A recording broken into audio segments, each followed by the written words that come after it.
दोस्तों, आज मैं आपको एक बड़ी इंटरेस्टिंग खबर सुनाने वाला हूँ।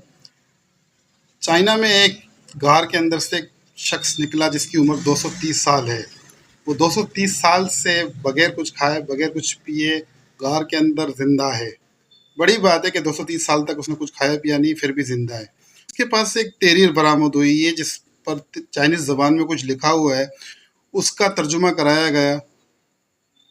चाइनीज़ ज़बान में कुछ यूँ लिखा हुआ है, पहले मैं आपको चाइनीज़ ज़बान में बताऊँगा, फिर मैं इसकी उर्दू करके मैं आपको बताऊँगा।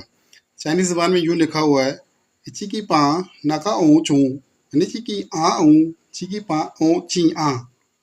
का उर्दू मतलब ये है कि मैं अपने पूरे होशो हवास में 9 मई के वाक़यात से इज़हार लाताल्लुक़ी करता हूँ और पीटीआई छोड़ने का ऐलान करता हूँ।